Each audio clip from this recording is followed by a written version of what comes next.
Dictatorship in America? Yeah, it's possible. Now even plausible. Ready for it? If not, watch Navigating American Dictatorship, this short series which will talk about how dictatorship functions as a dynamic, characteristics of it, its need for crisis in order to continue, to consolidate power, to silence its critics, intimidate its citizens. Want to know how to survive, maybe even subvert American dictatorship? Stay tuned.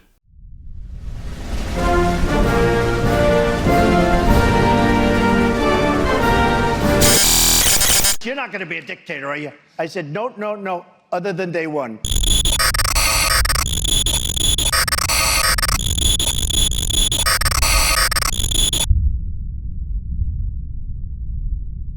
Welcome to Dictatorship 1.0 Introductions. This is Dr. Loic Trams's Trump-era teach-ins, and I'm Michael Loic Trams, director of the Traces Center of History and Culture in the American Heartland, the Upper Midwest, and at Hausdorff in the heart of Germany. For 8 months in 2016, I ran for U.S. Senate from Iowa, again where I'm from. Grew up on a farm there.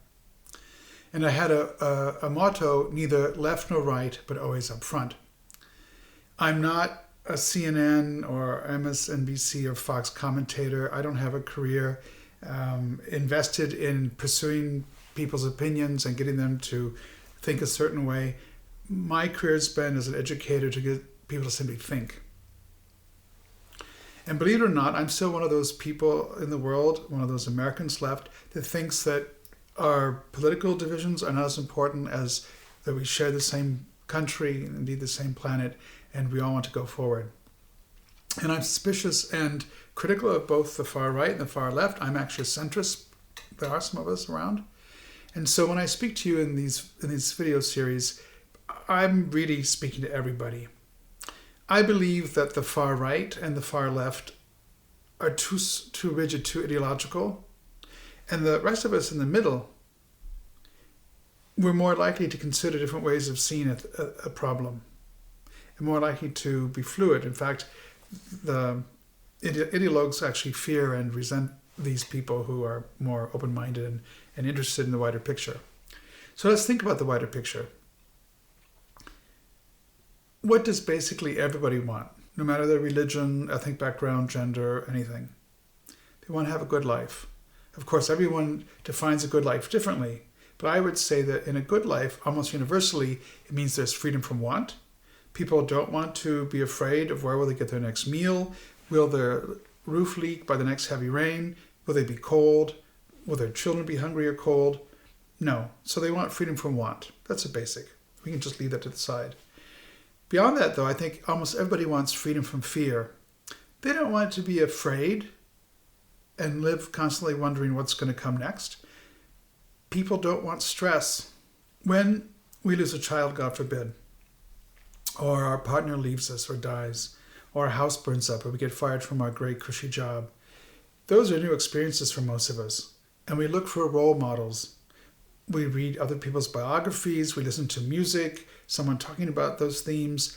We look to find out what have others done that we could emulate to make the hurt less, to make the stress less, to make the uncertainty less.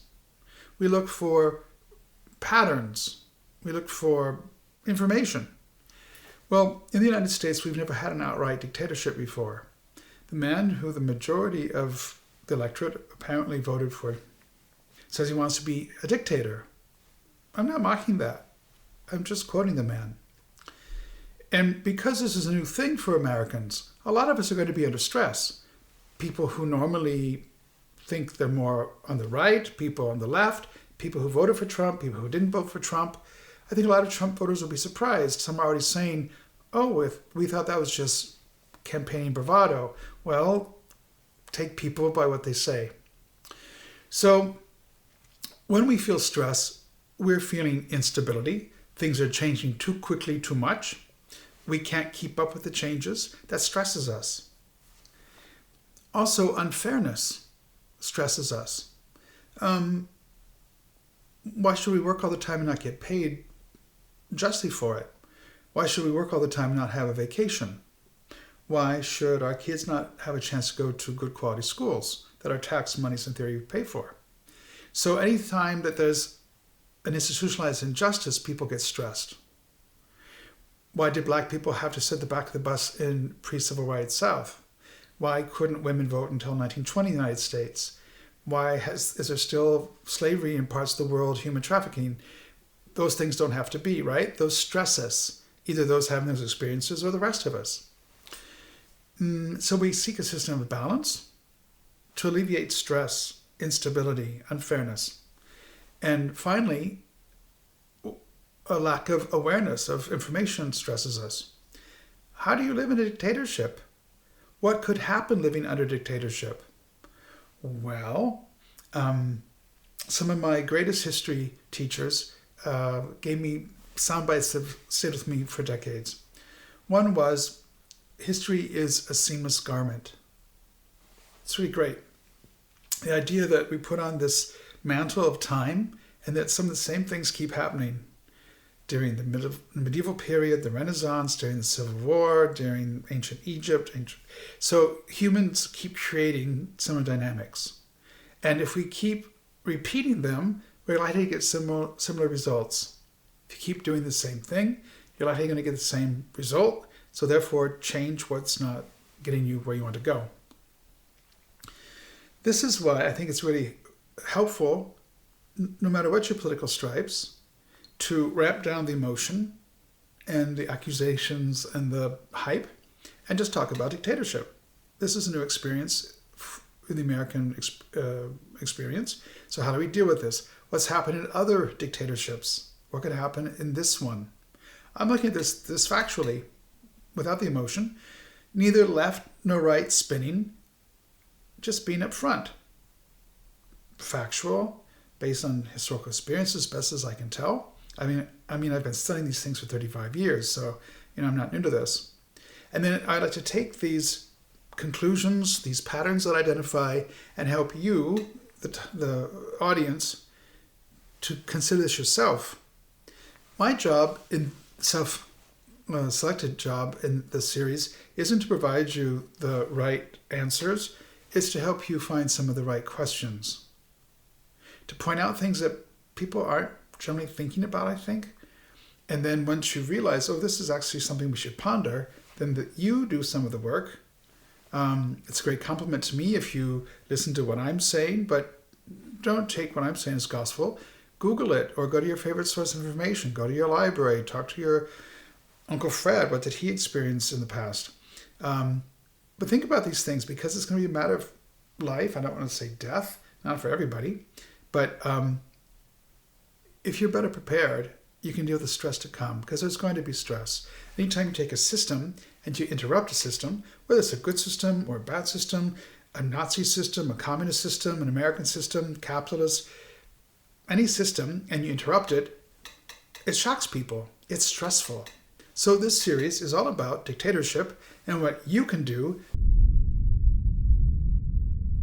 Over 35 years, I've been studying how dictatorship forms, functions, and ultimately fails, with an emphasis on dictatorship's impact on those subjected to dictatorship, as well as subjects' options for surviving, if not subverting, dictatorship, not only as a form of government for an elite at the top, but as experienced as daily way of life for millions at the bottom. My focus has been mainly on Nazi Germany's so-called Third Reich. Everyone knows about Adolf Hitler, his plans, his henchmen, and the consequences of their project. But I've also looked to communist and African or Latin American, Asian dictatorships over time. What's important is not to just think about dictatorship in a frozen moment of time, but over time in context. In pursuit of understanding dictatorships better, even though it was very unlikely, this Iowa farm boy went to the Soviet Union in the winter of 1982, the summer of 1985, and to post-Soviet Russia in 1994. Since 1998, I've been in Cuba, 10 days, in China, 18 days, and Vietnam for a month. More will follow, but for now, that's enough about me and this series. What about you, my target audience? Dictatorship is a system built around a person or a small clique of people who dictate to others what they should be doing, or sometimes it's even worse, what they should not be doing and what they're not allowed to be doing. Before we dissect how a dictatorship functions, we should talk about the basics of how human beings function. And it's been my observation that humans want to do things. Humans want to live. We can, in small numbers, make some things happen. If you put us back under the savannah, after our distant ancestors crawled out from the jungle and I were there, I could at least wring the neck of some squirrel-like animal, but I couldn't hunt giraffes or elephants, or the North American plains. If I were a Native American, I could gather berries, maybe even catch a fish, but it would take other people with me to chase the buffalo over a cliff. So in small groups, people can do small things. That's why we make systems to work with others to catch bigger catch, to build bigger houses, you get the idea. So when we make systems, different abilities arise, and some people want different levels and different forms of power. We've all been in a school, a factory group, whatever human organization. There are always those who are happy to lean against the wall and to observe. There are those who want to lead, to make decisions, to change things. And then there's sort of those in the middle who navigate between the two kinds of forces. The smaller the group, it's possible that someone could rule autocratically, but the smaller the group, the more likely the others would say, I'm not going to do that. And they would drift away, or they would rebel, they'd stand up. But the larger the group, the harder it is often to do that, because you're in a nation, you're in an army, you're in a church or Islamic group or a Quaker meeting or whatever it would be. So the larger the group, the more complex, the more it is possible for some actor to arise into that setting and to find ways to tell others what to do and have the means to make them do it, to have control of the army, the control of, for example, the court system that makes decisions about your well-being. So a dictator arises and dictates. You have petty dictators and you have great big dictators. The would-be petty dictator we can point to in today's world would be Viktor Orban of Hungary, who rendered the press ineffectual and toothless, and he basically co-opted or made power as opposition. He runs the country pretty much unopposed. You can copy that Turkey with Recep Erdogan. Then you have North Korea, an extreme case, even though it's a small country with relatively little impact outside its borders. That's changing. But Kim Jong-un rules without question. You have the modern dictator Vladimir Putin. Those who would question his authority to rule are put away. The case of Navalny, who tragically, painfully died in a prison in the deepest of Siberia. And the message is clear. If you question the way things are, it's not going to go well for you. So in the American system, we haven't had that. There's always been someone that we could appeal to, say, this is not fair what's going on over here. Could you weigh in on this? And the executive had to listen to the judicial, and the legislative had to respond to the voters. And so that was working. So the characteristics of a dictator are someone's calling the tune and everyone else has to dance to it. If they don't, there'll be consequences. But those who become dictators don't just usually arrive out of nowhere, like fall from the moon and they're in the midst of us.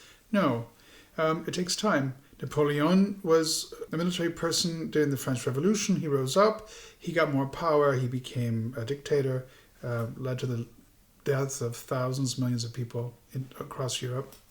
Hitler didn't just arrive on the scene, he actually attempted his putsch, a coup, November 1923. It took 10 years for the man to finally consolidate power. He rose up through the system. In fact, he used the system. He didn't take over the German government in 1933 by force. He did it through the elections and coalition building. And then once he had a majority power, he whittled away the power of the other people. So dictators, they work their way up. And usually they get people to follow them with a huge project. We're going to make La Grande Nation in France, and Napoleon. We're going to make a French era. The Nazis. We're going to build a 1,000-year Reich. Germany will be like it's never been. It'll be powerful and calling the shots across Europe, and we'll be superhumans, literally, racially, and physically. We'll be, blonde, Aryan, blue-eyed, all that stuff. And now we have the slogan, we're going to make America great again. So to have a dictatorship, you can't just walk in usually and take over a country. You have to slowly beat this drum, and you have to get the others to dance to that beat. Some of them do it willingly, others because they see that it's a chance for them to advance their own career. I think of Lindsey Graham, our vice president, once said that Trump would become a Hitler, and this has come to pass, or at least a man who wants to become dictator. This is all usually announced before. In Mein Kampf, Adolf Hitler said very clearly what he wanted to do. It was all there. It shouldn't have been a surprise. Yet people were surprised when the Nazis took power, including Jews, said, whoa, what's this? Well, hadn't they been paying attention the decade before? So dictators usually arise from within a system, and part of their mission is they have to destroy the system they arose up in. So Napoleon totally changed the French Republic, took on the church, took on the judicial, created the Napoleon Code Civil. Hitler as well, once he and his henchmen got firmly into power in 1933, it was called Gleichschaltung, which literally means to make everything the same, but to consolidate power, to bring everything into order, to enable. In English, we call it the enabling act, the Gleichschaltung. So a dictator comes from within on the promises of this new great era, 1,000-year Reich, or make America great again, or whatever it would be. And then once they have enough power, they consolidate, this taking over. And so the person doing the dictating can more and more, without opposition, tell others what to do and what not to do. And for whatever reasons, individuals within that country or bodies within that country coalesce. They collude. They become the biggest supporters, often thinking they can control the dictator. The German financial elite, the capitalist, they thought Hitler was not a problem. They would fund his campaigns. They would get him into power, and then he'd be their boy. But it didn't turn out that way. Napoleon, too. They thought they could keep this young, rising military star in check. Soon he had the power. Vladimir Putin, through the KGB, Yeltsin brought him in, thought he'd be a puppet of the oligarchs. He turned the tables. One of the basic characteristics of dictatorship is that they never evolve the way that it is thought would happen, either by the person installing the dictatorship or the people who want to just sit it out and say, well, this will pass. The Jews of Germany often said, this is just a fluke. Hitler's not serious. He's a clown. He just talks big, but his words really don't mean much. His words meant a lot. So that's one of the first main characteristics that we have to be mindful of in the rise of dictatorship, is they come from within, not from without. They sweep key people and institutions with them while they're promising this big new era, this big project, and then once they get power, things change. Let's talk about those characteristics. There are two key aspects that are related to this rise of would-be dictators. There has to be something messianic about their ascendance, something really special, something almost supernatural, otherworldly. Hitler had this down, calling upon ancient Teutonic rituals and mystique, the old Germanen in the forests of medieval Europe and the pageantry with the old medieval cities. Of course, you have the Soviets, my God, like the playbook of the personality cult of Lenin, Stalin, okay? So these people have to become almost little gods. Same in North Korea, same in China, the pushing of the image. The Nazis were masters of their filming of the Olympics, of their party rallies every year in Nuremberg. So all these people who would have all this power have to show the little man, the little woman, I can do it, and you want to be part of this project. So they take on supernatural abilities, like surviving assassination attempts, creating resources where there had been none before, making connections for people, cutting the deal. This is really key. These people have to seem something more human than most humans. This is key. And so they tap publicity, they tap marketing, they tap psychology. Adolf Hitler stood in front of mirrors a long time practicing these fanatic, powerful speech gestures he made. Goebbels was only too happy to coach him on maximizing dramatic effect at rallies and parades. So this is a great part of the success of would-be dictators. They have to harness the whole messianic flair, and they make a break from the past. My people have been in North America since 1630, one branch in Boston, one in Amsterdam, now New York. And my people went with the country. We fought in the War for Independence from the British. We fought on the Union side of the Civil War. We were out on the prairie building log cabins after we got out of our covered wagons, the whole bit, literally. And that's been a big project. When my people arrived in Iowa in the 1830s, so 200 years ago, there was grass. The natives had been forced out. There were resources, the land, and something was built. People did things. People wanted to erect a kind of new European civilization in the middle of the prairie. That took time. It took consensus. It was often messy. There were disagreements. Sometimes county seats were stolen. All the records were taken the night to a different vine town in that same new county. But it happened. It took time. It was a collective project. Lives were lived. People were born. People married. People got sick. People went to war. People came back or not. People died generation after generation after generation. A would-be dictator comes in and says, no, all that's gone before is inadequate. It no longer works. If it ever was adequate, I can do it better. What we have is sick, disgusting, disastrous, horrible. Everything that is now needs to change. Well, of course, the implicit message is, or sometimes it's explicit, I will release these new energies. I will create this new thing that everybody will be wowed by and so impressed by. We're going to have a great new era. So the key, besides being messianic and getting people to fall in line behind you, is to promise a break from the past. And for that to succeed, you, the new would-be dictator, you have to convince at least a large portion of your people that, oh yeah, the way things are already crap. With the Germans, it was easy. They'd had hyperinflation. They'd lost the World War. That's not a very good national record, is it? And often these people come in after a great tragedy. They come in after the collapse of regime. They come in after hyperinflation. They come in after a war. They come in after natural disasters, floods, whatever.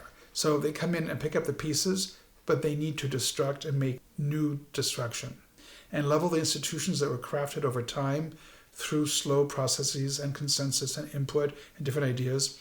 I taught in Czechoslovakia after the collapse of the Soviet Union, and I saw that the Czechs, who were the only people in Eastern Europe to freely take communism in an election in 1948, they were living off the vapors of their ancestors. They weren't necessarily building new things and creating new sources of income and well-being as much as they were living off what their parents and grandparents and great-grandparents had built. The existing breweries, existing farms, existing things. Yes, they forced businesses and farms together and created these really inefficient, anyway, that's another recording another day. But they lived like parasites on the achievements of the past. I saw what happened, the results of central committees, the groupthink, the echo chambers. Popular opinion was not solicited. Popular involvement was not wanted. So I've seen the results of this, and I still live in the former Soviet bloc in what was once Eastern Germany. I see the damage when people forget how to be involved and someone tells them what to do. A footnote, even though I'm recording these little talks, these teach-ins at the moment in Ireland. Next week I go back to Germany. I see what happens when you have a dictatorship. The West Germans had dictatorship for 12 years, the Nazis. The East Germans had it for 56 years, the Nazis, followed by the Soviet occupiers, and then their own communist. Dictatorship changes the culture, and not for the good. I can't point to any place in the planet that's had a dictatorship that things got better because of it. Neither Mussolini in Italy or Franco in Spain, or taking the little people out of the decision-making processes does not make this golden era. An echo chamber of some big leader and the yes men and women around him, it's almost always him, not always, but almost always, doesn't move things forward sustainably in the long term. So we need to see this as a fundamental flaw of dictatorship. It's a system, and for a while it might deliver the daily milk. It might keep the schools open for a while. The hospitals will function for a while, but under Nazism, it was built-in obsolescence. It wasn't sustainable. They were living like parasites on the Aryanized factories and film studios and breweries and offices of the Jews. Their apartments, you send up all those Jews and your buddies who are Gauleiters, the local Nazi leaders, they're cannibalizing the work of the past. The Nazis weren't so creative economically. They promised a lot, off of terrorized Jews and of the dead and dying ancestors. Another essential ingredient to the successful rise of a would-be dictator isn't just to appear messianic and to promise the destruction of the old decadent order. You're going to bring in a new, super, much better order. You have to have the people who are willing to see you as the new Messiah. You have to have the people, like with the Nazis, stand along the parade route, being rabid in their adoration of the leader. Der Führer means the leader. Without this missing element, it won't work. And that could be a religious messianism, where literally religious figures, either the leaders of religious bodies or the followers in religious bodies, fall into line behind a would-be dictator. It could be groups, for example, like youth groups or academic circles, people who endorse, the trade unions. But for this to really work, to have a dictatorship, at least at the beginning, some group has to fall in line. In the Soviet Union points, there were peasants who got in line. There were workers who got in line. Later, many of them regretted their earlier support, and then it was too late. But without these people to blindly and adoringly follow the leader, I always say one of my favorite maxims is, Hitler never drove a single train to Auschwitz. He got other people to do it. Now about the role of crisis, actually the need of crisis in a dictatorship. Certainly all through human history, with small tribal people, later kingdoms, later empires, during so-called democratic rule, those in power have created crises or at least used them to their advantage. That's clear. But let's look at three recent historical examples that will help better understand what's going on today. One going in order of oldest to freshest. Looking at the Third Reich, as I said earlier in the series, the Nazis actually came to power legally through democratic mechanisms. They had won the election of winter 32-33. They had a plurality in parliament, not a majority. Through coalition building, they could call the shots. Exactly 4 weeks after taking power, the Nazis let happen what's been reportedly the burning of the Reichstag by a Dutch communist. Either he did this under duress or the Nazis knew about it and let it happen, encouraged it.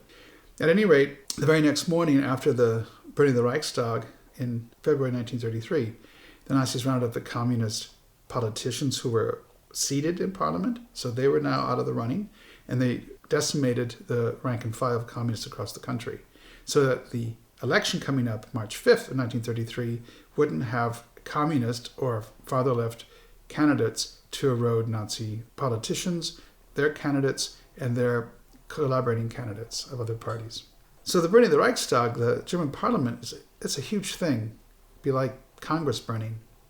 blame it on the Greens or the Libertarians or Vegetarian Party. So without this crisis, the Nazis could not have won legitimate legal power, rule over Germany. Later on, though, this model of creating crises served the Nazis well, at least at the beginning. In August, September of 1939, inmates were taken from Dachau concentration camp in a suburb of Munich. They were put in Polish military uniforms, murdered, and their bodies strewn around the radio station Gleiwitz.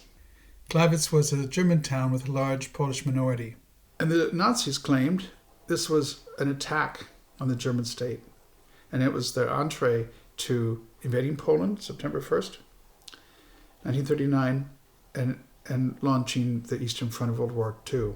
Cleverly, but really cynically and nastily, the Nazi regime did a similar thing in the spring of 1940 by bombing their own city, Freiburg and Breisgau on the Rhine, near the Swiss border where those two countries meet French border.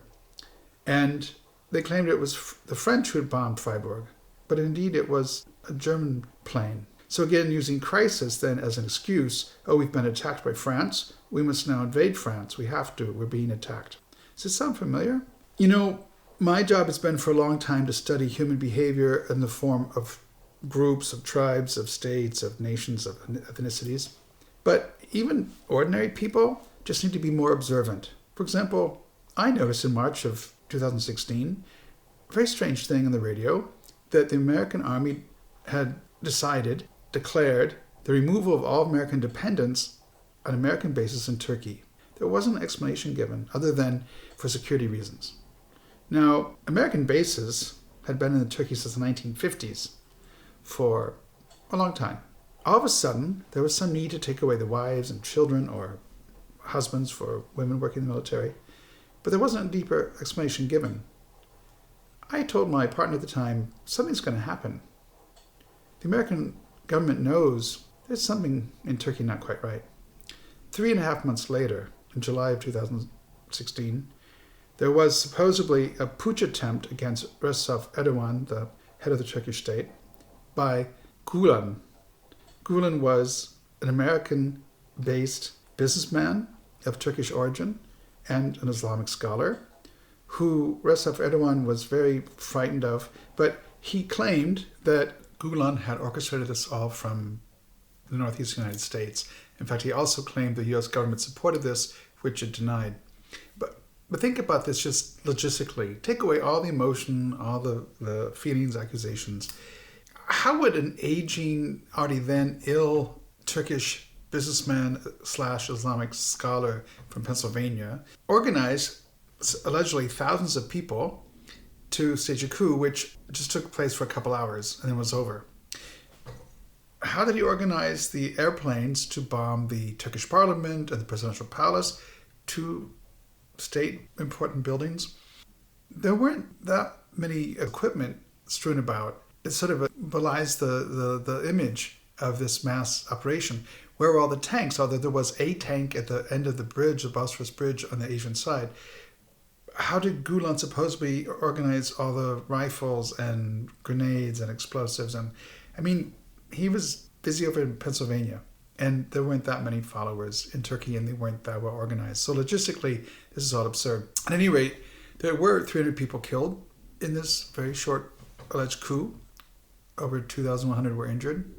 But what's most important is on the next morning, July 16th, 2016, 2,745 judges were scooped up. Same thing with the soldiers, the army. Supposedly there were 10,000 soldiers. They were also detained. 40,000 people in total were immediately detained. Ultimately, over the next weeks, 15,000 education staff were suspended. I'm borrowing from Professor Pedia at Google. 15,000 education staff were suspended, and the licenses of 21,000 teachers were revoked. 77,000 people were arrested, and 160,000 were fired from their jobs. All of these supposedly Gulen supporters and followers. I don't know. I'm just an Iowa farm boy living in Europe. But I can't imagine all this is logistically possible. But what I do know is that under the cloak of this crisis, Recep Erdogan was able to consolidate his power. All those people who would control his actions, his legislation, his deeds, the judges, about 3,000 judges. And then you've got teachers, educators, the university level especially, but also high school level. You've got writers and journalists. It's very clear that there's a great windfall in this crisis for the leader. Let's take on the most recent of these three examples, which of course would be the current war in Gaza. We were told for years that the new Israeli fence around Gaza was the most secure, closely monitored security fence in the world. It was impenetrable. The Israelis were on it. They had security, both electronic and people on the ground. We know that the Israelis have always had informants among the Palestinian populations of Gaza, West Bank, and neighboring Lebanon, probably Jordan, etc. So, in theory, the Israelis knew everything. In fact, more recently, when they've bombed Lebanon, they knew to the living room where different Hezbollah leaders were sitting. They knew to the automobile who was in transit. So they have an amazing spying mechanism, what happened on the 7th of October. So let's take this inquiry further. If you have this impenetrable fence, supposedly, and there are breaches on October 7th, not just one or two or three, but 30. Think about the logistics. If you have one breach, do you need 100 followers to come with rifles and pickups and motorcycles? And some of the breach points had gliders that went over the fence into Israel. You need weapons, some vests, boots, caps, goggles, all kinds of things. A huge amount of material. How many men do you need for that, or women? 10, 100? Do you need 1,000 per breach to successfully get through this super secure, supposedly, fence? Okay, so you do the math. If you have 2 breaches or 3, calculate everything you calculate you need. 10 people, 100 people, 1,000 people per breach. 30 breaches?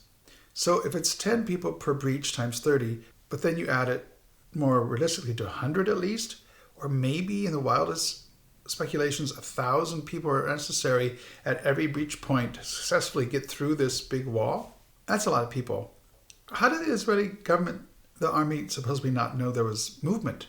They had informants in the Gaza population before this current war. They had cameras, they had drones, they had satellites, they had people nearby. They had soldiers and bases and barracks. We can argue this for a long time. My role is not to provide the magic answer, but to provide the probing questions. So the next level of questions would be, who might benefit from an occasion for war? Who gains if the Gaza militants come across that fence and wreak havoc? If you go backwards to that summer, there were thousands of Israelis, later hundreds of thousands, some would say later millions, who marched in Tel Aviv for weeks, for months. Later, some of them marched all the way from Tel Aviv to Jerusalem. I've been there in Israel twice. If you're going to walk, that's a big commitment. Anyway, those people believe so strongly in stopping Benjamin Netanyahu's desire to, quote, reform, to make more efficient the judicial branch of the government, basically to reform any watchdog, any oversight body. Yeah, the Knesset, so in any case, is a unicameral parliament. Hobble the judicial with no opposing second chamber of parliament. We have a free card. So eventually this proposal was withdrawn because there were so many protests. Barring overtly legal ways to, if you want, take over the government, but at least to make it do your bidding, what's left? What emergency would be big enough to rally the people behind you, at least temporarily, long enough to do mortal damage? A tsunami isn't very likely in that end of the Mediterranean, is it? Earthquakes, no. Volcanoes, no. Blizzards, no. Forest fires, less likely. But a war, an attack. What's interesting, there was an article in the New York Times, which I mostly trust and wish people would use. I think it's generally a good source of information, although not perfect. On the 26th of November, there was an article. Independent inquiry blames Israeli leaders for October 7th failures. Now, maybe me living in Europe, the international edition changes faster than the domestic edition of the New York Times online, and maybe even the different paper editions that come out in the course of a day. But as far as I could tell, that article didn't stay posted very long. It was there, fleetingly, then it was gone. One can find it by doing a search at New York Times, the 26th of November.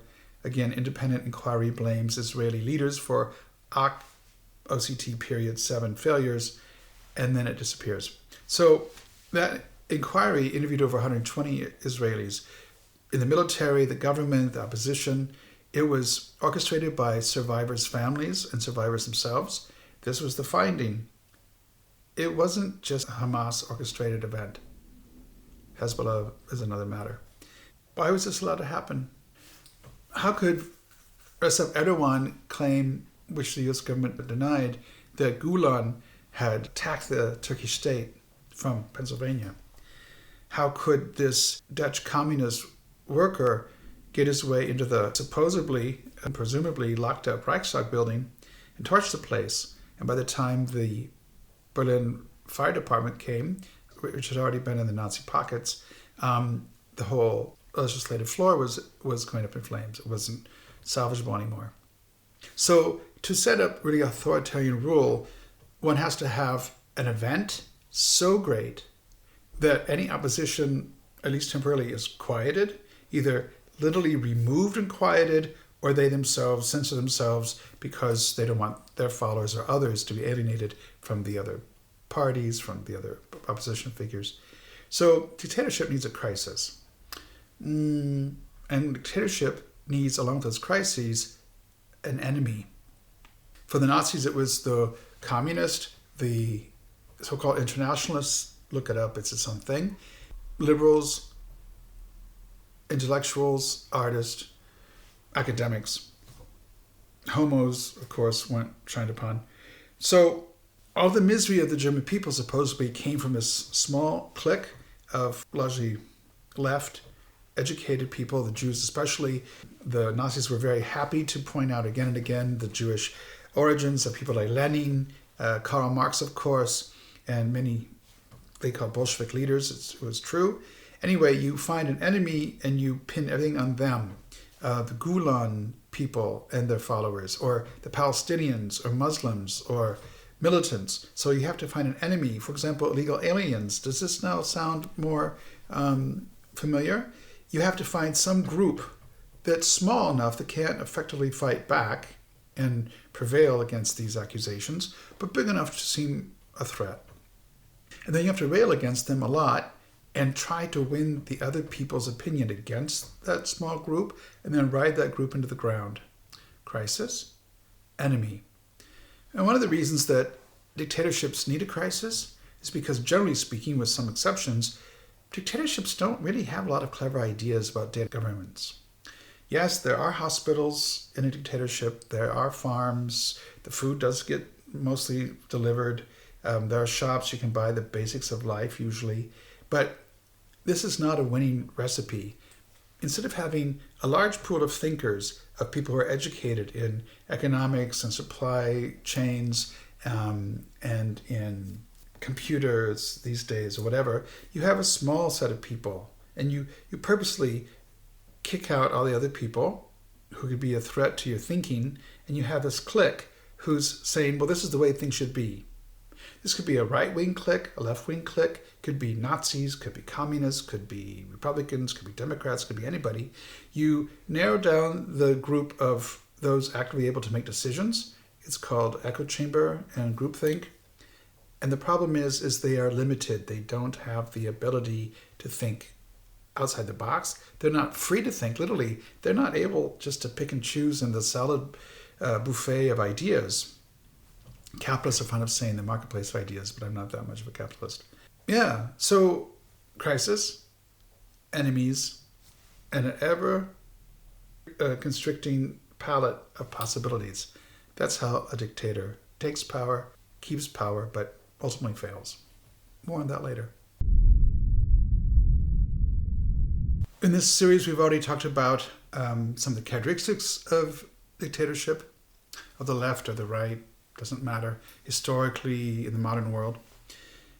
We've talked about the need, not just the use, but the need for crisis in a dictatorship to give validity to a dictatorship to exist, and the measures that it takes to carry out its program. And I'm going to talk about consolidation. Most recently, in the previous installment, we talked about how different dictatorships have finally reached power. It took a while.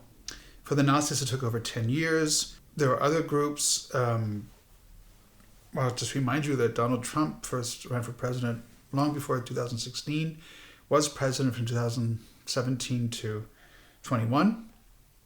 So taking power takes time. Vladimir Putin was the head of the Russian government, and then ostensibly not the head. It was Medvedev for a while, and then Putin came back, changed the laws. As if Erdogan has changed the laws of term limits, things like that. There are South American thugs who have also changed laws to stay longer in power. So with consolidation comes then the final cementing of all these years, or in some cases during revolutions, months of effort, that power is finally taken. And I want to use, again, the example I know the best because I've spent so many years talking about it, researching these examples and popularizing them. I look at the Third Reich. So when the Nazis in early 1933 finally did consolidate their power taking, not literally overnight, but very quickly, they began to implement what they call the Gleichschaltung. Now I speak fluent German. I think my German's quite good. After 30 years, it should be. It wasn't. I wouldn't have an excuse. So gleich can be equal, alike, same, uniform, even. It can also mean immediate, but then it begins to be more about time rather than state. And Schaltung can be the gear, the switch, the circuit, the shift. Gleichschaltung together, historians often translate that as the enabling act. But literally it means the coordination and the consolidation. So once you, as our new dictator, has taken power, you really don't want any opposition. It's in the way, it's irritating, it sucks your energy you need for other things like implementing your project, your goals. So dictatorships can't tolerate critique. Certainly there will always be people privately at dinner parties or in the elevator or in bed with their lovers who talk about why they don't like what's going on in the public sphere. That can become dangerous. In Third Reich, people making jokes privately or at work were denounced, and some literally landed in concentration camps or were even executed. So there will always be opposition privately in one's own realm. Public opposition is trickier. So there are at least several different components of the consolidation. One is organizations. Right away, the Nazis took every organization that was active in the public realm. Their equivalent of the Boy Scouts, the Pfadfinder, the Trail Finders, the German Red Cross was gleichgeschaltet, was consolidated, was brought into coordination to lockstep with the German regime. Made it difficult during the war then to deal with the German Red Cross because it wasn't a neutral body anymore, but it's all the other Red Crosses had to work with. Even the bird watching groups were usurped by Nazi superstructures. This was similar in the DDR, in the East German regime, but that was, of course, a leftist dictatorship. Same in the Soviet Union. In a dictatorship, civil society has no place. It's an irritant, it's a nuisance, it's in the way. So as much as possible, everything needs to be coordinated. Teaching curricula, which are given at the university level or embodied in local levels and provincial governments or state governments, they all need to be in step. And so it's like a drumbeat. Step by step by step, the centralized state has to, in order to survive and in a sense thrive, take everything that could possibly be in its way, any court, any body, any church, or you could extrapolate it to mosque or synagogue or Quaker meeting or anything else, has to step in line. Within the government itself, government bodies have to be brought into line. And the best way to do that is to appoint people to be in charge of these bodies, at least initially, to disassemble them. We know that Betsy DeVos was the head of education in Donald Trump's first administration. She was against public education. In fact, she'd never really been part of it, not as a child and not as an adult, with children of her own, for example. So she actively disbelieved in public education and wanted to dismantle it, and then she had a forum to do that. We know this. I'm filming this in early December 2024. We know that Trump's picks so far for the different secretaries of this and that, the different offices, have almost always been people who don't approve of the work of those respective offices and have called for their dismantling. And in fact, that's what they're doing. This is a form of consolidation of Gleichschaltung. That, at least initially, you put in people who whose task it is to disassemble those bodies, that eventually the bodies either won't work or they'll be diluted, they won't be effective. It's kind of gagging them or hobbling them. So even government bodies are brought into line. Civic bodies, religious bodies, governmental bodies. But what's also interesting is the Gleichschaltung that happens with people. So even former critics, Lindsey Graham, the current vice president, DeSantis, Marco Rubio, people who suffered being competitors for Trump's dominance, are now great orators at endless length about, the great new era and making America great again. And so public opinion has to be consolidated. The people in the government, in the regime, even if privately they don't really agree, publicly they do, because otherwise they wouldn't have their job. By the way, lots of the Nazis had Jewish cousins or even a parent somewhere, and they were hidden in the family tree that was then required. Every German had to prove their Aryanness, and having at least one Jewish ancestor 3 generations or less ahead of you qualified for being tainted by Jewish blood. And as documentaries have been made since then, since the war, there were Nazi officials who had Jewish friends. There's an infamous Israeli documentary about the man who was actively persecuting Jews, and then in the 50s went to Israel and visited their Jewish friends. Sick. Blows your mind. So there has to be a consolidation of public opinion, and there has to be a purging of public ranks. In the case of the Third Reich, again, as our best case study, unfortunately, right away the Nazi regime kicked out German professors who were Jews or at least non-Aryans, kicked out lawyers, judges. Eventually, Jewish doctors couldn't practice publicly. Not to mention that communists had no more place in public office as heads of departments or even public surveyors, or the ranks of public officials were purged. Public opinion has to be purged then, what's acceptable publicly. The media has to step in line.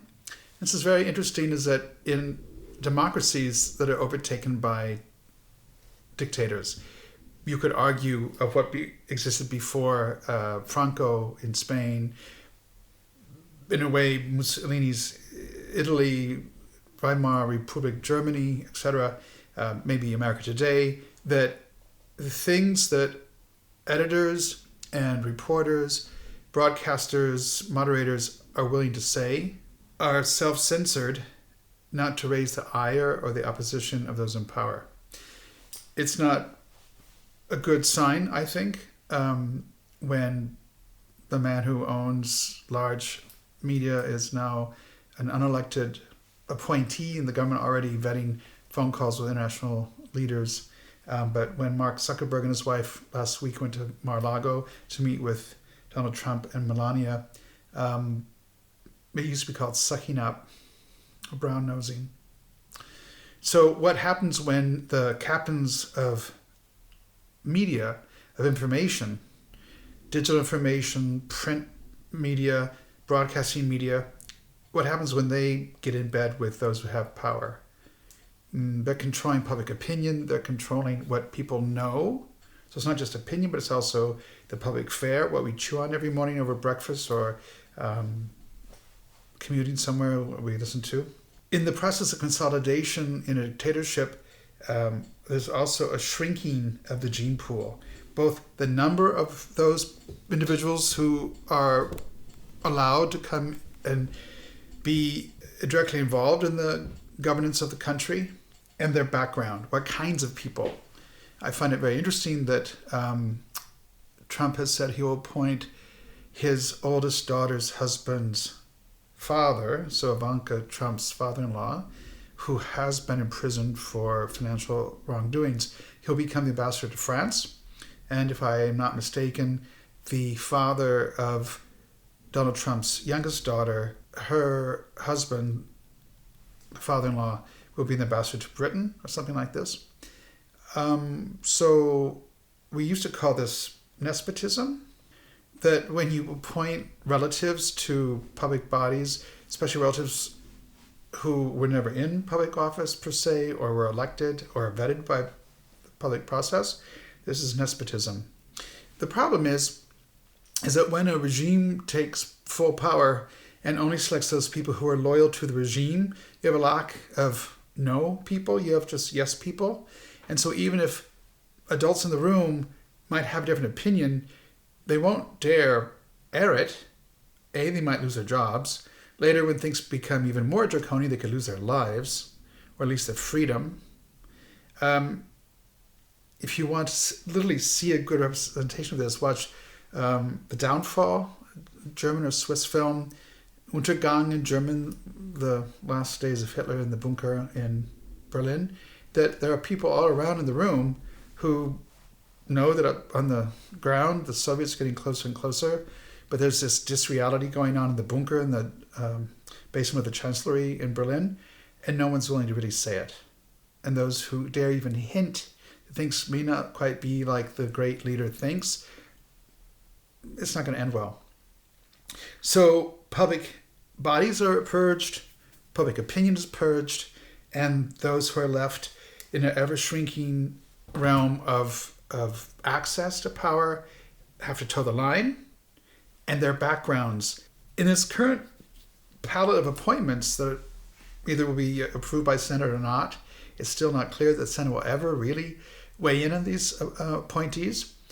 Their backgrounds tend to be in the public media, Fox News people, or in sports, or there was, for a while, Florida County Sheriff who was vetted for being in the Drug Administration and Enforcement Office.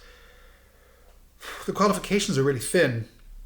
So we're talking about the possibility of having government officials, leaders of their departments, who are literally not competent to review and to carry out and to plan or approve government grants with businesses, suppliers. This gets really nuts and bolts. We're not talking about ideology here. We're talking about getting things done, keeping the lights on in the streets, keeping the hospitals going, private and public, the libraries, everything, every component of public life that we enjoy that has a governmental element to it. There will be soon people in charge that don't know how to run those things. Not even a local municipal public library, let alone, as an example, or a local hospital, let alone the nation's guardian of hospitals and healthcare and diseases and education. You see what I mean? So Gleichschaltung, the consolidation, is key, and it eventually long-term claims many victims. It takes a lot of sacrifices of the public good, that our health institutions are effective and really see to our health, that educational institutions really educate our young people, let alone the disastrous things like No Child Left Behind, which the Obama administration also didn't radically change from the Bush years, let alone the content about art classes and history classes, just training that kids can function with computers and math and science, let alone the humanities. Humanities always have a political element, don't they? Because it's about opinion and the transference of culture and knowledge about how we live together. But the sciences, this is a problem. Will we be importing our IT people from India or Indonesia? Or where are we going to get young people who are fluent enough in math and science if our public educational bodies aren't fit? So there are ideological costs of a dictatorship. There are also economic and just strategic cost.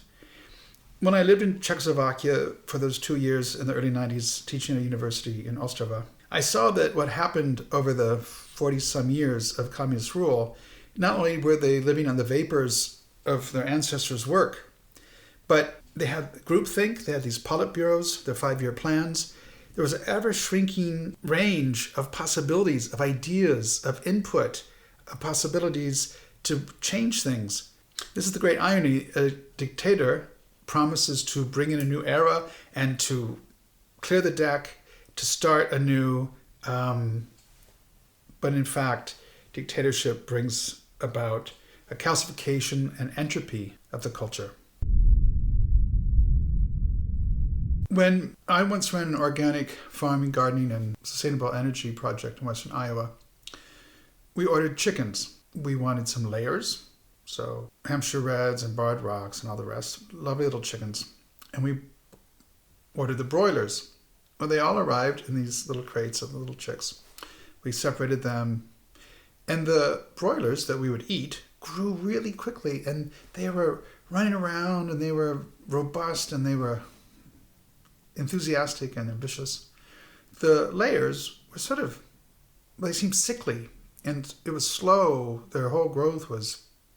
we thought something was wrong with them. And in the end, those that grew slowly and organically, if you will, turned out to be beautiful, productive creatures that we had for a long time. And the broilers, who at first were so promising, were so impressive, this new genetically altered generation, they all grew up to be monsters. They would fall over the feeders. They would lay the feeders sort of groaning and yet eating.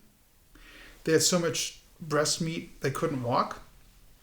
They often died. We lost a lot of them.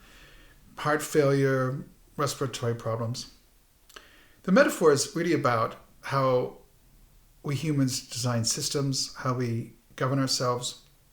So democracy often seems sickly and messy and fragile and sometimes threatening, other times more promising. Dictatorship initially can seem sort of sexy. I mean, with the Third Reich uniforms, ooh, baby. All those big Soviet parades with their big phallic weapons and all the... So dictatorship at first is, it wins people over, doesn't it? It's attractive, no more long public discussions about things. Just set it through, get it done. Look at China. We don't talk about the price the people have paid for the Great Leap Forward, but yeah, you get the idea. Well, speaking from experience, I've lived 30 years in Germany and traveled there a lot and had many sojourns there since 1980. So since 1980, I've been going to Germany. Now I'm a German citizen as well as an American citizen. I vote in both countries. I'm entitled to do that.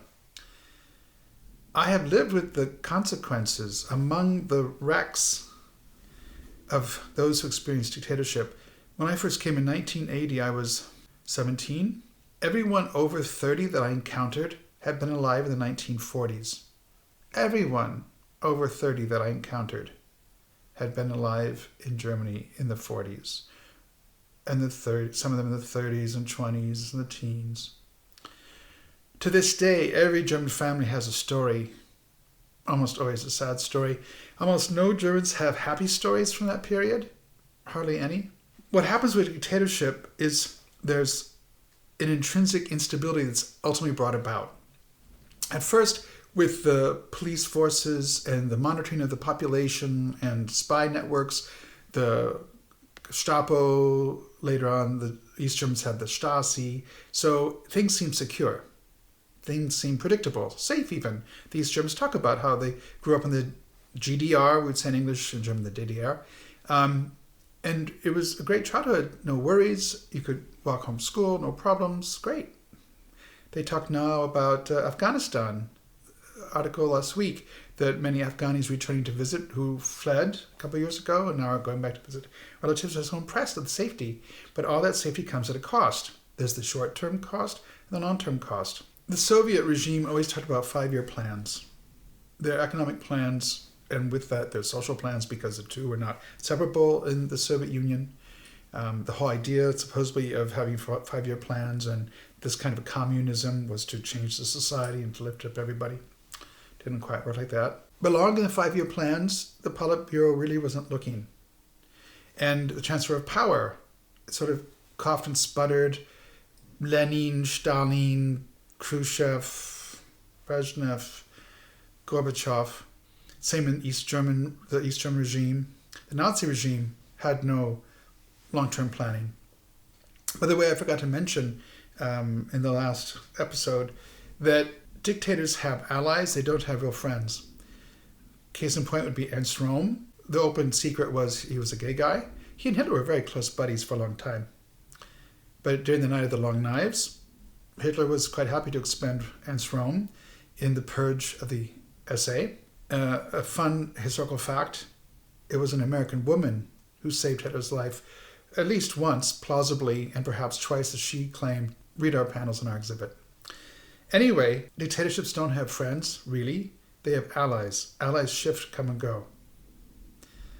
So you can be the Führer's friend today, and you can be dead tomorrow, whenever there's a need to purge the ranks. So everyone is kept nervous. There's no long-term plans for transfer of power. So when a great leader dies, there is this vacuum. Who's really being dressed in the side wings to take over when Putin dies, which hopefully will be sooner than later? Who will really take over Xi Jinping in China? Or this man in North Korea, Kim Jong-un, who will take over that? So a dictatorship is bad for the culture, short-term and long-term. The culture changes. There's always this insecurity. People never quite know where they really stand with the regime.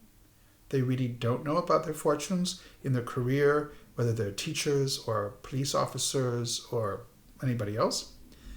I feel they'll be in favor or out of favor. It's like the flavor of the month or the week. In almost all these cases, when a dictatorship slowly draws to an end or abruptly draws to an end, there is this violent transfer of power, either internally, a struggle to carry on, or externally, a war. As I said before, governments, especially dictatorial ones, they sort of need war as the project that keeps them going after their first initial euphoria fades. The only way to keep the whole show going is to have an external enemy or an internal one, but especially an external one, and have a war. So there's this vacuum of power. Then factions within the culture struggle once the great leader is dead or went running or in hiding or whatever. So dictatorship leads to instability because there's no organic structures. All the natural evolution over time, yes, this messy process of finding agreement and consensus, it crumbles and it's hard to revive it. And the longer that the dictatorship lasts, the harder it is to revive civil society. There are all these unintended consequences.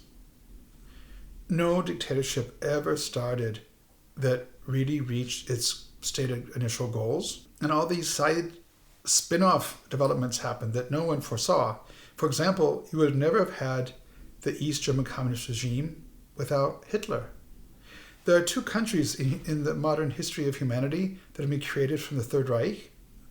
One was East Germany, the spin-off of the Russian occupation of the former eastern regions of Nazi Germany, and Israel. Those are the two states created out of the mess of Nazism. Rightfully, those Jews that survived wanted to have a safe space. Public opinion, international maneuvering, Israel. No Hitler, no Honecker, no Hitler. So normally these people have these great schemes, 1,000-year Reich. The German people, das Volk, will rise and become superhumans because they were already genetically indicated for that title, right? The leaders really don't usually care about the people. Hitler kept talking all the time in the 30s and the 20s, but in the 30s when he came to power, about das Volk and the people and Germanness and German culture and German traditions and the German great future. But when push came to shove and this Red Army was advancing and we slowly from the West, they sacrificed a lot of German people, good Aryans, not the enemies of the regime, but their own people, sent to slaughter. When the Red Army crossed the Oder, the Nazi regime could have capitulated, didn't. To the end, these narcissistic Nazi leaders clung to their delusions under the streets of Berlin until the Russians appeared at the gate of the Chancellery. So there might be euphoria now. All these voters who thought they're getting one package will get another. And this brings me to something that's very difficult. I cited earlier favorite history professor, teachers of mine who gave me great little, sound bites. One being history as it seems garment. But another was a professor at Iowa State who himself had been in the military. He was actually in the ROTC at Iowa State and taught military history, among other things. He said that history is a great river. If you learn to navigate it, all rivers have certain elements alike, but it's never the same river twice. So Hitler, on the surface, has nothing in common with Stalin, who has nothing in common with Xi Jinping or Donald Trump. And yet these dynamics, these patterns that we set out to look for in the beginning, they're there. And what I can say is that super machines, these mega machines in nations, remember when I said that when we were still organized by tribes and then little warlords had kingdoms, fiefdoms that evolved, in a tribe or a big family, it's relatively easier to leave, to say, I'm not going to do this, or even to resist, just disappear. But when you're part of a larger thing, a country, and especially a big country like Russia or America or Brazil or China or India, there's such momentum that gets going. It takes on its own thing. And Nazi Germany, we could argue Germany is one of the most important countries in Europe, certainly it's among the largest and largest economy today. So many Germans did not really approve of kicking the local Jews or invading Poland. And they were afraid they'd lost millions of their sons and husbands and lovers. And in First World War, a lot of Germans really weren't that eager to go into the second one. A lot of them later claimed, what could we do? Of course, by then, their opposition was too late. But for me, the most tragic thing is the things that the German people were brought to do in the name of dictatorship. As I've said before, Hitler never drove a single train to Auschwitz. He got others to do it. He didn't drop the canisters of gas into the showers. He got others to murder all those Jews and Sinti and Romi and gay people and all the rest. It's the thing that the people at the top make palatable. The lying, the name-calling, the threatening. That's the risk. That in a dictatorship, the common people lose their humanity because either they join happily and gleefully at the beginning, or they're forced into falling in line with these big projects, but then they commit grave, brutal acts of violence and crimes. And that not only wounds or kills those at the receiving end, but it kills inside the people doing these bad things. A metaphor, all these people that were rounded up in Nazi Germany and occupied Europe and sent off to the camps, or Ukrainian peasants fighting the German occupation, fill in the blank. A parable today, Donald Trump says he wants to round up 11 million people as of the first day in office, and he's appointed this guy who's all gung-ho and says, pack your bags because we're going to come for you, we're going to get you.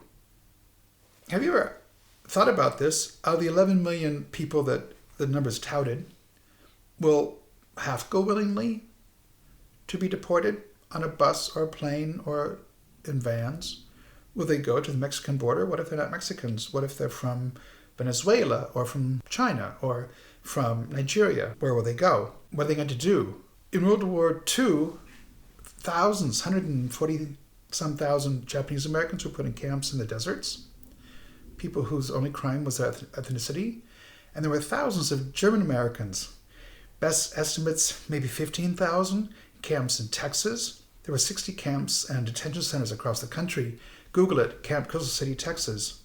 There are films, U.S. government films from 45 or 44, bad color films, but they're color films at the Department of Justice, showing German children, women and men. Almost all the children have been born in the United States. They're almost all citizens.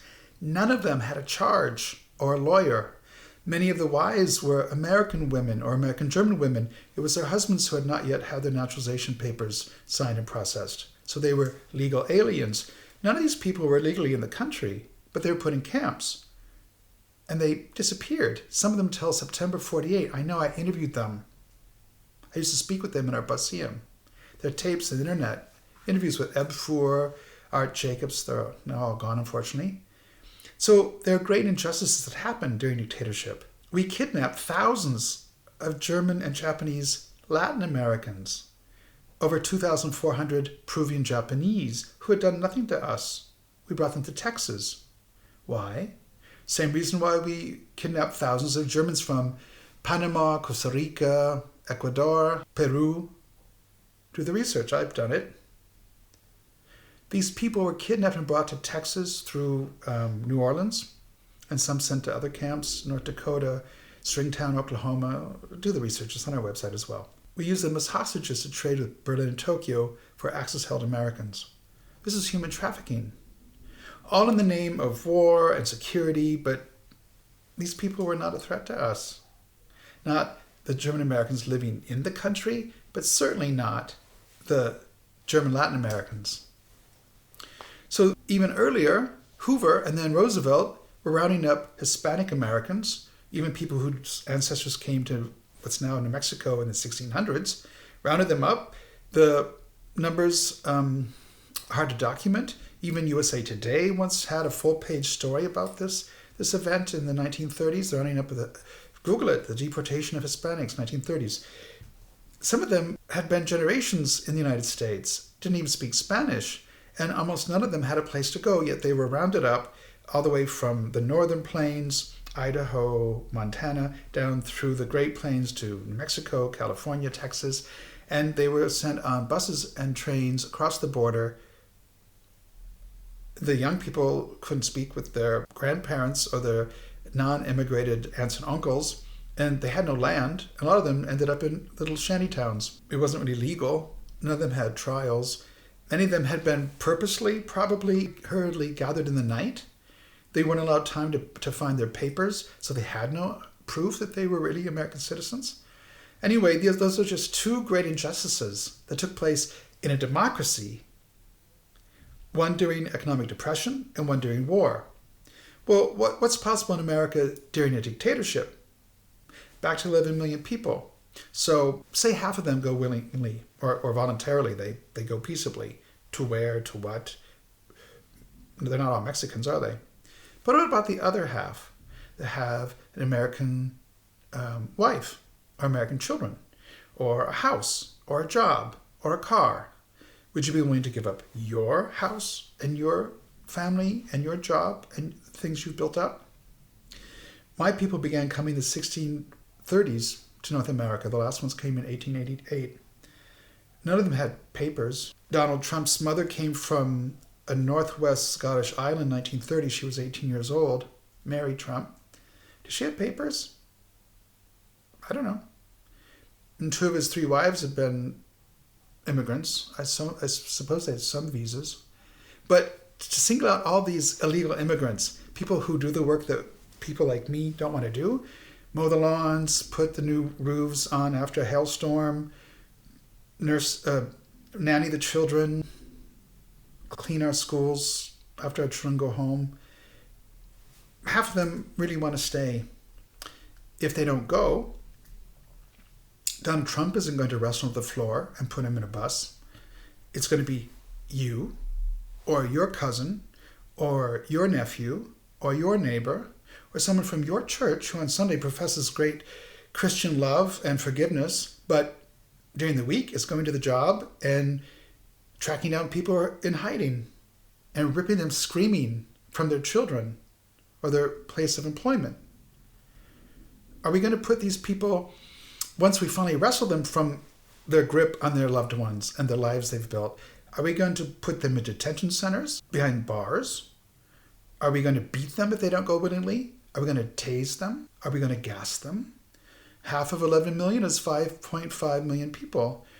The Nazis did in 6 million Jews. 5.5 is a good down payment on reaching that precedence. For me, as a historian, the greatest threat of having a dictatorship, unintended consequences, war, power vacuums, civil strife, the killing of civil culture, of bona fide religion or spirituality, and above all, the tragedies, hurting people, murdering people. If trans people insist on undergoing trans therapies, is the government going to send people to stop them? Are we going to tie their wrist to a stretcher and hold them down from undergoing therapies? Are we going to put them in institutions? Are we going to punish them? Are we going to put them in camps? If they're in camps, are we going to feed them well? Will they have visitors? Will they have a lawyer? In the 1930s, we rounded up. The historians generally agree a couple 100,000. Some estimates of the deported Hispanics goes to 300,000. I don't know. Some said 500,000. I don't know. I wasn't there. My family was. They weren't paying attention. They never talked about it, even though Grandma and Grandpa Tramps had Hispanic friends. No one ever mentioned the deportation of hundreds of thousands of Hispanic Americans, either citizens or residents. 1941 onward, imprisoning hundreds of thousands of Japanese and German Americans. This was during war in a democracy. What are we willing to do when things get heated in a dictatorship? We've never had this experience. And I don't think it's advisable we have it now, but it's taking place, it's forming, it's taking root. And it's up to us to try to mitigate the worst consequences. And that will happen largely by thinking critically, and then acting. The time to do nothing has come.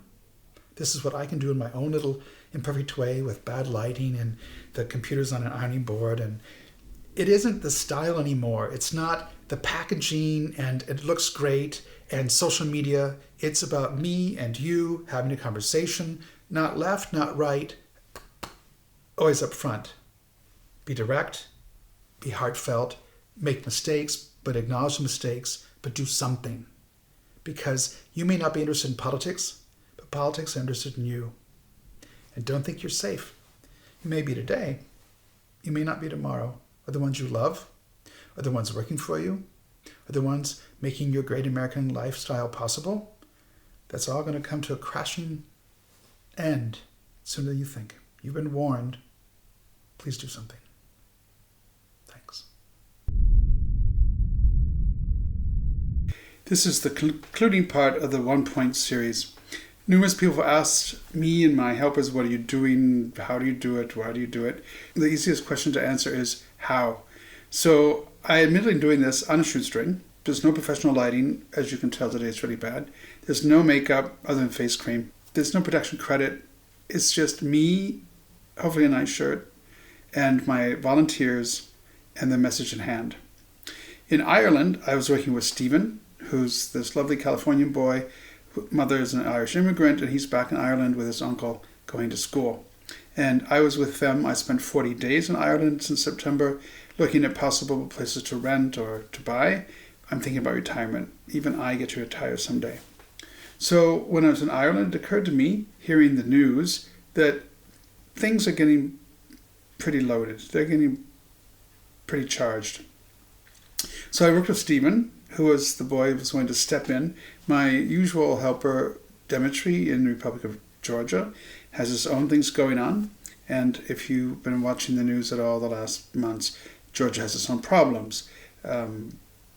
Demonstrations, street fights, riots. So now that I'm back in Germany, I have another helper who is the son of a Ukrainian refugee that I gave a home to. He and his brother stayed with her about a year and a half in the house I made for them. So I've had 2 teenage boys help me with the editing, which is basically only splicing and getting rid of the worst ums and stutters and full pause. For example, you might have noticed that when I talked about Dachau being a suburb of Munich, the tone wasn't the same because I originally had remembered it as being from Sachsenhausen in Oranienburg, a suburb of Berlin.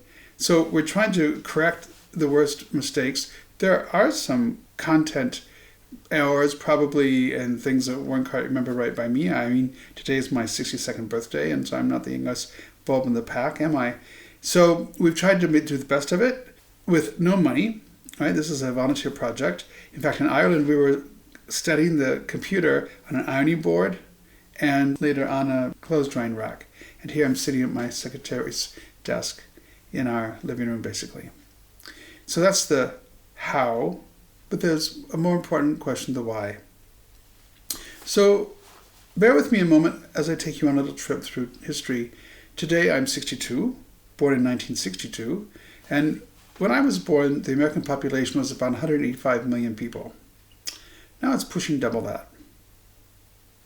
Okay, populations increase. They also decrease.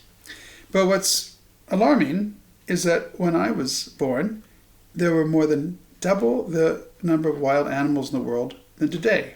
So think of all of your warm and fuzzy, cuddly polar bears, elephants, giraffes, all of them, chimpanzees, wild birds, over half are gone. Many species are gone. The incidence of mass shootings in America is very high. When I was a kid, we didn't even hear of it, didn't even think about it as a thing. So many things have changed. I'm not about to go down a memory lane of how great things were because they weren't all great. We had homophobia everywhere. If gay people were visible at all, it was as a subject of derision. Racism, it was institutionalized in the United States. When I was born, African Americans still drank from separate coolers and rode in the back of the bus in the South. The North had a latent racism. The southern states had blatant racism. So many things have changed. There also has been progress on many points, but one thing that's changed is our environment. Believe it or not, it was in 1970-ish that an aide, President Richard Nixon's desk then, Mr. President, there's a problem with the thing we're calling global warming, that given the emissions and the sun and the heat, that the climate will... Oh, that's interesting. By the way, Richard Nixon, born a Quaker, although later was disowned by the practicing Quakers, he created the EPA, Environmental Protection Agency. He actually did several progressive things on his clock. Well, he reacted, let's look into this. And in fact, they knew basically in the 70s there was a serious problem. That's over 50, almost 5 years ago, that we've been chewing on this problem of global warming. We have so many things that are really important that we're not working on. Instead, we have these distractions. Above all, war. And war, as I've been saying in the last episodes, is a way that, if you don't want to call them dictators, strong leaders, and I don't mean strong in the sense of good and wise and benevolent and well-educated, but just forceful, maybe big armies or wielding big banks behind them or something. But they often start wars to keep power or to gain more power. I think of the Gulf War, 1990-91, just under 7 months long. One of the, for me, most tragic things, despite the loss of life and all the wasted potential, at the end, Saddam Hussein put the oil fields in Kuwait on fire rather than leave and let, I suppose he would have said, the Americans have the oil. These fires burned for months. There are satellite pictures, you can Google them, I have, of huge black spots on the planet you see from outer space.